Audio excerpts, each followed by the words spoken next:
మాన్యం సుజాత గారికి నమస్కారములు. నేను 2016లో ఖత్తర్‌కి వచ్చినాను. 2019లో ఒక ఖత్తరీ నాకు పరిచయమైనాడు. అతని ద్వారా ఒక కంపెనీ స్థాపించాను 2019లో. 2024 ఫిబ్రవరి నెల 1వ తేదీ అతనికి నాకు విభేదాలొచ్చాయి. విభేదాలు రావడం వల్ల నేను అతనికి చెప్పాను, నీకు నాకు కుదరదు.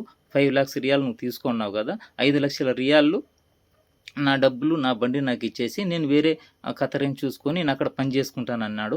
అతను తర్వాత వచ్చేసి లేదు నేను పోలీస్ స్టేషన్ లేపిచ్చేసి నేను ఇంటికి పనికన్నా చేస్తానని చెప్పి నన్ను బెదిరించాడు.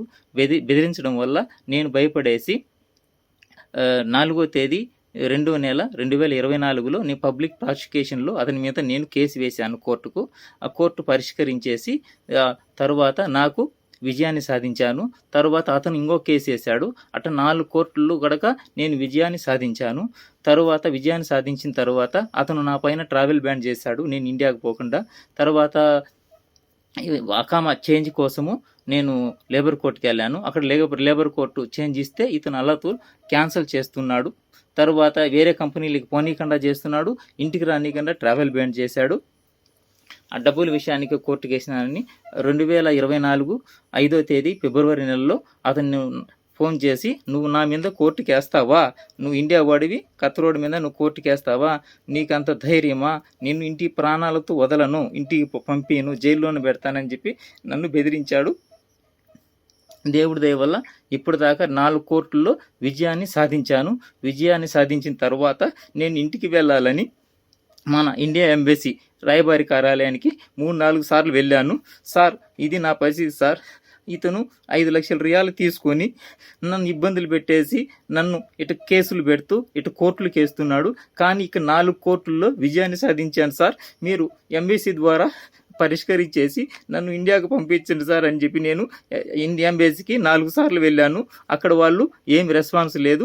ఒకసారి మటుకు నువ్వు అక్కడికి ఎమిగ్రేషన్కి పోయి అక్కడ అడుగు అన్నాడు. లేదు సార్, అక్కడ బ్లాక్ చేశాడు, ఇండియాకు పోకుండా ట్రావెల్ బ్యాన్ చేశాడు. తర్వాత వేరే కంపెనీలకి చేంజ్ కోసము అడుగుతుంటే అది క్యాన్సిల్ చేస్తున్నాడు.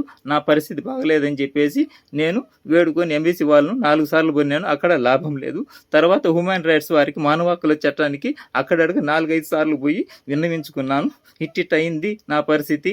కోర్టుకు వేసాను, విజయం సాధించాను. అతను బ్లాక్ చేశాడు, ఇంటికి పనికన్నా చేశాడు, ఇట్లా బెదిరించాడు. కాబట్టి నేను ఇంటికి వెళ్ళాలి, లేదంటే వేరే కంపెనీలో పని చేసుకోవాలని చెప్పినాను. వాళ్ళు అక్కడ కూడా పట్టించుకోలేదు. ఇక్కడ లేబర్ కోర్టు అక్కడికక్కడికి వెళ్ళేసి నాకు చేంజ్ కావాలి, నేను ఇంటికి వెళ్ళాను అని చెప్తే ఎవరు ఇక్కడ పట్టించుకోలేదు.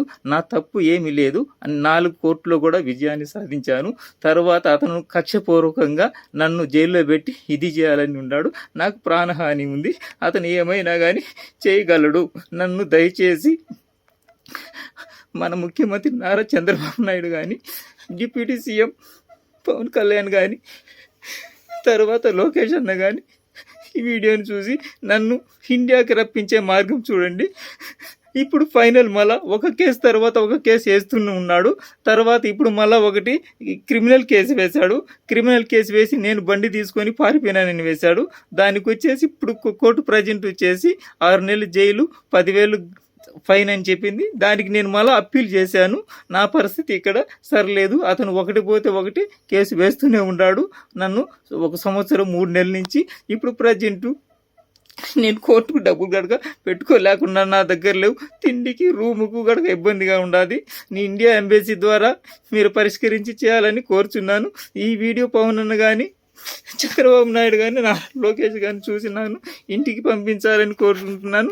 లేదంటే నా చావుకు వాడే కారణము, వాడు ఏమైనా చేయగలుగుతాడు, బెదిరిస్తున్నాడు. ఇది పరిష్కారం చేయాలని విన్నవించుకుంటున్నాను.